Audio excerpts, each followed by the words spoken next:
They'll set up a base camp, multiple generators. Each trailer would have a generator. It's like, there's got to be a better way that we can condense this down. Hi, I'm Zena Harris, a founder and entrepreneur working in the entertainment industry for more than 10 years now. And I'm Mark Rabin, a two-time founder and innovator in the energy tech industry and spent the last decade powering films, events, and festivals with renewable energy. Hey, everybody, and welcome back to The Tie-In. Today, we're talking with Mark Walter. We're super excited. I've known Mark for many years, almost, it feels like the better part of the decade, but I don't know. That's probably a little long, but yeah. Not that long. So Mark is a veteran studio executive and production infrastructure specialist with over 30 years in the entertainment industry. He's held leadership roles at Sony Pictures, Raleigh Studios, Cinelise, and Santa Fe Studios, and co-founded the Film Mare Island production campus here in Northern California. And today, Mark focuses on advancing sustainable, low-emission power and climate control solutions for film and television production worldwide. You are the guy for this podcast. Thanks. Yeah, I appreciate being here. Yeah, thank you. Yeah. Well, before we dive into what you're doing now, I'm curious. We have a longer bio that we read, or we didn't. We read before coming on just to get a sense. And it says you started as a firefighter, and now you work in entertainment. How did that leap happen? So I've been asked that question a couple of times in my career. It is a big leap, but I think it's really important to kind of where I am today and kind of my roots. But yeah, and I was hired by the U.S. Forest Service at the Bear Divide Hotshot. So we would fight forest fires, brush fires. Was there 7 seasons? Kind of going back, was studying fire science, and just like most of the guys my age at that time, and had an opportunity and applied, and yeah, it changed my life, and I'm still friends with those guys. A lot of them now are either retired or chiefs or captains. But on the transition part, where everyone asks, so in the winter, I would go into fire prevention, and there was a film called Cable Guy. I don't know if you guys remember that. Yes. Cable Guy. So that was shot in our area, and so at the when that was happening, they wanted me to be the fire safety officer. Yeah. So I had taken this training class over at Sony Studios to get certified through the state of California. Met some folks there, and they said, "Hey, do you want to come work with us?" And at the time, I knew nothing about production, and they're like, "Yeah, don't worry about that." And so started working in there, got into operations. At that time, now I'm aging myself again, that's in the late 90s. Sony was acquiring a lot of different properties, either by purchase or lease in the Culver City, LA County area. So I was put on this team that would go and assess the buildings, and started working with the city, and again, because of my background in the fire department, it was a kind of a natural fit. Mm-hmm. Then when Manhattan Beach Studios was being built, they asked me to come help out and do kind of the same thing, work in operations and liaison with the city and the studio. And at that time, that was the newest studio in town. It was at an LA Center. So work with Gary Bastian, who's the studio designer. And, that was the crown jewel of, new studios. It was the first studio built in 40 years, that in LA Center. Wow. Okay. And Yeah, so go ahead. Sorry. I was going to say, so you've seen it from sort of inception to full operation.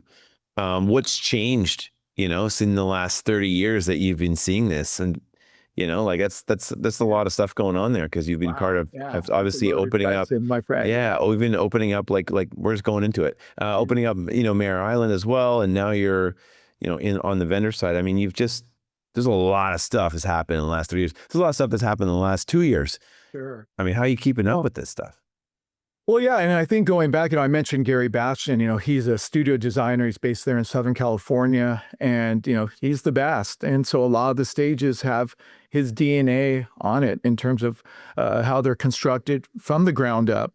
And so all of those studios are green, sustainable type construction, and it's improved over that time. So if you look at what we did in Manhattan Beach to now to some of the studio projects that he's on and some of the other larger builders that are doing, they're all very, very in tune with what's going on with today's construction. So yeah, I think that actually I think the entertainment industry and the studios in general were kind of ahead of the curve, to be honest with you. I know with Manhattan Beach, we implemented some programs there in Manhattan Beach at the time were the first of their kind. We started this repurposing, reusing of set pieces and certain things that used to go into trash. We were one of the first to separate, like steel from wood, from trash, and things of that nature, which, in the 90s and before, they didn't do any of that. Yeah. So we really were focused on that. I remember we would go through stages with coordinators, construction coordinators, producers, and say, hey, we can reuse those windows or reuse those doors or the awnings, things that would before maybe land up in a landfill. We started repurposing, and I think the shows appreciated. We started a program with a local university where we would donate like nondescript flats, set pieces to them. Totally. Yeah. And Can you remind me the date of that activity? So let's see. That was 2001. Around that time frame. So a long time ago. A long time ago, yeah. Before there was sustainability things. Correct. Yeah. Before it was cool. Sustainability stuff and reuse and walking the stages and all. Like years before the studios even hired sustainability like execs at their, because that was like 06 was when that really. Yeah, I know. I feel like it was around that time, like the early 2000s, when it really kicked in. And I know that, and even our clients were more into it. Before, you would kind of fight the crew on, hey, can you, resolve? But around that time, I think they really became more educated on the importance of it. And yeah, they were all in. And our staff was all in, and maybe it was, at the time it was a kind of a younger, independent studio at the time. And, but yeah, we really implemented that. And I know they're still doing it today.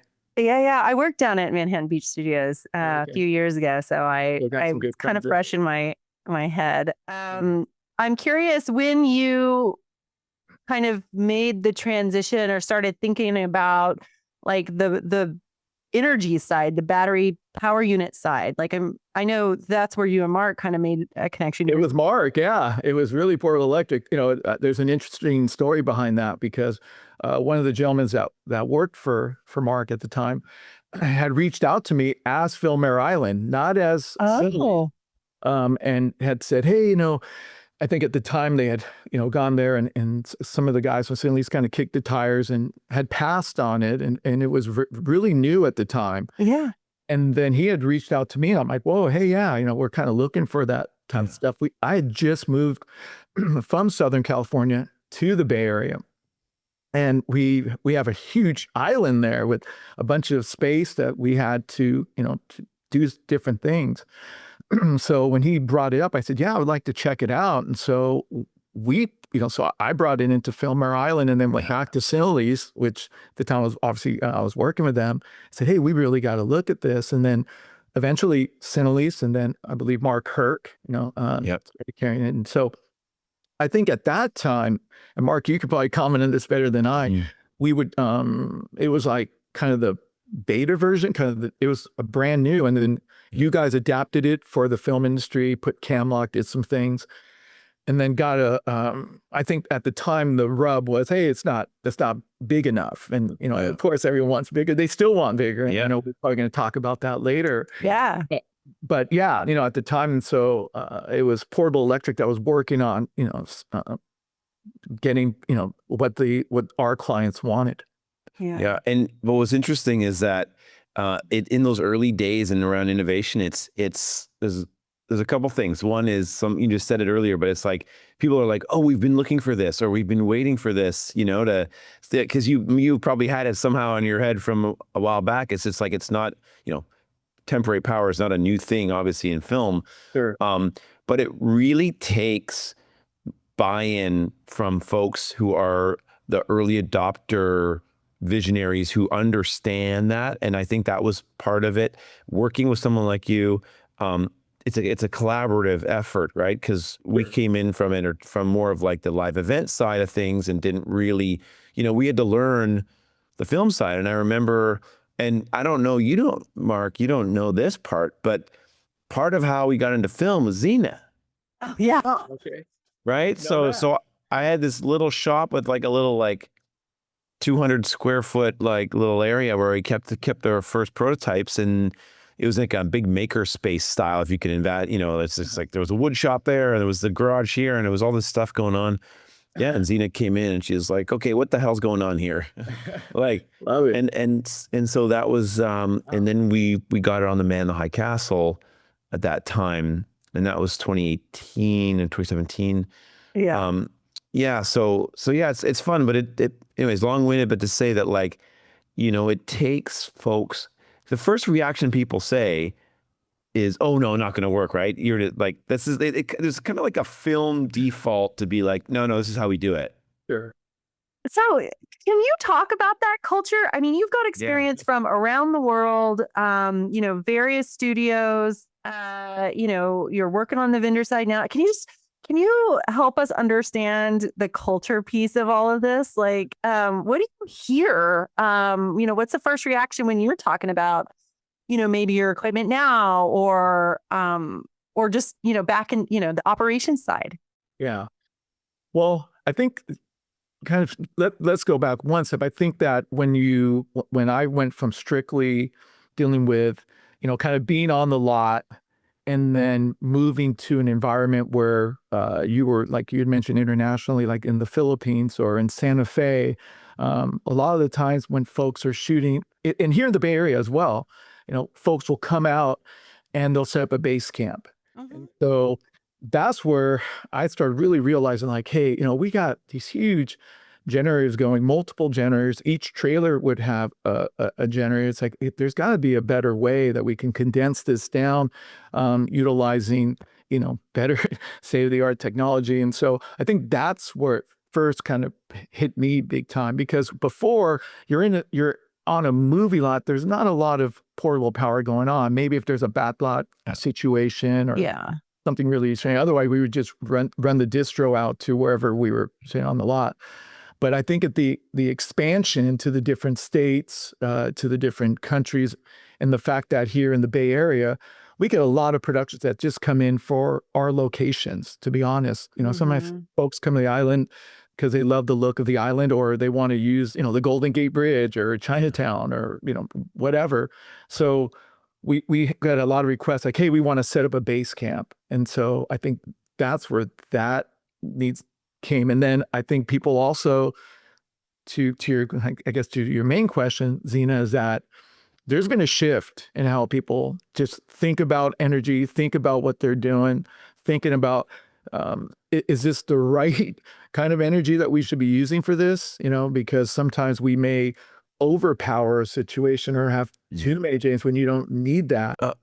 So part of this is also like a conversation around kind of efficiency, right? I mean, when LEDs came in, everything got 10x more efficient, and all of a sudden that made batteries more efficient and so on. Is there new tech in HVAC and air that's making those units way more efficient and then more amenable to is the same trend? Absolutely. I think it kind of goes along with them, and you guys have probably hear about this on other shows. But it seems like some of the units that are coming out of Europe, I think they're maybe even ahead of us at this point, especially with some of the portable power systems, the hybrid systems, some of the ESS systems. Technology is moving fast. And so something like, for example, I was working with a company with this great hybrid system in 2023.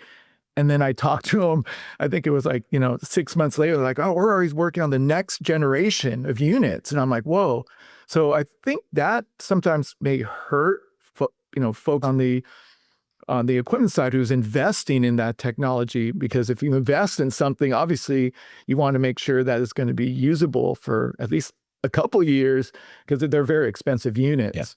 But to your point, Mark, yes, everything's getting more efficient. HVAC systems, the power, for example, some units that you can plug in to just, a 110 outlet, like a basic outlet in cooling, which is pretty crazy if you think about it. Now, again, that's a small unit. Yeah. Not one of the larger, chiller units. But to your point, I think they're getting better and better. Yeah. And just that double click on the hybrid side, because I remember 10 years ago, we were doing some hybrid stuff with both the small stuff but the larger stuff, right? And now we're seeing it. I'm seeing some folks in the industry posting all the time. It's like, they're like, yeah, we're doing a power, this is our hybrid unit. And so is that. It's like, it's become now the thing acceptable to do it. But that was a long road. That's not an overnight thing. But where's your take on hybrid systems? And also, I'm seeing like a generator and a battery, right, on a trailer. Are you seeing any fully integrated hybrid systems? And what's your take on that? Because I think that's the future of even construction site power too, everything. I agree. Yeah. And I think that is right now, we talk about some of the majors, like let's say Netflix and Amazon, and they have put some mandates out like, hey, we want to see what you guys have. And so we're working on it so that, and I mention that because some of these systems we are just looking at and speaking to manufacturers. And I think from like 2023 on until like today, I've been reaching out to different manufacturers. I talked to someone that's in the Netherlands, the UK, Germany, all over. And I feel that right now, the hybrid systems are kind of the best of what we got right now for something like, a base camp power where we need a lot of power, unless you're going back to some of the current equipment we have here in California. But I love them. I think that to your point, Mark, they are the future. And unfortunately, I don't think that just the battery systems alone are as robust as some of the productions need, unfortunately. Yeah. Yeah. It's interesting. You mentioned the evolution, technology is changing quickly. I remember, a few years ago, we were doing a project with a client where we were listing out all, kind of all of the units, what they, their specs, everything. And that took time. And by the time we got to, not publishing publicly, but internally, like things have already changed in the industry. Like, wait a second, this company just came out with this other thing. We've got to update the specs. And so there's a lot of movement in this space. And it interestingly, and I'm curious if you've seen this, we've got people, for years, it needed to be like, the version of 1-to-1 almost, where it's like, the battery needed to have as much, capacity as the generator, like the 1400 amp generator. And, people were, comparing that.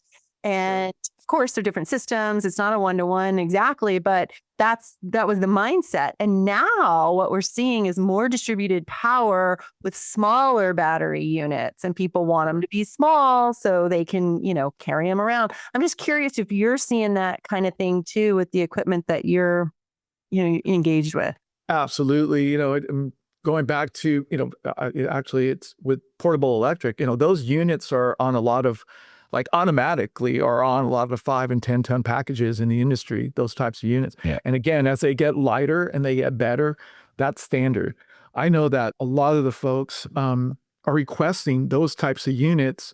And I think, Mark, you had mentioned like the live events when you were focused on, we're focused on that as well. If you think about a concert or a music festival, they don't, they're looking for that alternative power, and the most efficient way. They're always coming as, they have to air condition a 10. But previously that would take a heck of a lot of power. But yeah, I mean, that's major. We had a couple units in Hawaii, and this was right before the tragic fires there. And so I worked with the county, the film office there in Maui County. So we just happened to have a couple units there. And so I called them and said, hey, dude, we have these units, can you use them? He goes, heck yeah, because, obviously they had evacuation centers, they had things. So I flew out, was out there for a couple of weeks, helping them, set up those units and talking to those folks. And I know we're getting away from entertainment here, but everyone, like if you look at Hawaii, if when you're flying into Hawaii, every roof is solar. They're really looking for alternative energy sources and productions there. There's certain guidelines in Maui that you can't bring, a putt-putt generator out to some, the volcano there, Haleakala. You can't do that. So those states, I think Hawaii is going to be one of the first states that completely bans diesel generators, because they're working on that with the county of Maui. And so, and that's why they're there. I think at the time there was a Disney production that wanted to utilize the units. But again, yeah, I'm seeing more of that. And to your point, the technology is getting better. The batteries are getting better. If you look at some of those hybrid systems, the one I saw initially was a 40-foot container. Now they're like 20 or 10, same amount of power, Totally. And let's just, still shifting gears a little bit about the future. Like, I mean, the film industry has kind of gotten hammered here, right? Like, I mean, COVID, the writer strikes, the AI strikes / AI in general. Which is something we talk a lot about, systems change and just different things that are affecting the industry. Yeah, what are you seeing right now? What are people talking about behind the scenes that because it's an interesting time. It really is. And politically, I guess I should be careful what I say because, I'm here in California. This is my home. I grew up in Southern California and work here in Northern California. I've been up here 10 years. But everything you said really affected production. And I think even budgets, and that also goes into, how much money they're going to spend on equipment. Yep. So I think in California, as we know, they increased the incentive. The California State Film Office is working hard. And I'm seeing those productions. So I get a list of those productions that have been awarded the incentives, and they try to make sure it's fair and that some of them are coming here in Northern California so that we get a shot at those. Unfortunately, I think for us, we don't have the infrastructure in terms of the stages necessary for some of the larger shows. I mean, we have large buildings, but we still need to work on our infrastructure here in Northern California. But yeah, I see an uptick. I think that change in the incentive helped. I know some of the other states like Georgia still, they've been affected and it's been hurting them. But then a lot of states have, thrown their hat in the ring. I don't know if you guys keep up with that, but as those states bring on their incentive programs, like Texas, for example, just brought a really big one. Yeah, and so that steals business from California and kind of going way back. And everyone used to use the term runaway production. Again, that was like in the late 90s, but that was Canada. And Canada has a national program along with the UK. Folks like it. I mean, we have Disney here, or I should say, Lucasfilm here in the Bay Area, and they still do most of their stage work in the UK because of those incentives. Right. I don't know how we kind of get that back, but I feel that with the state of California taking that big step, it's been helpful.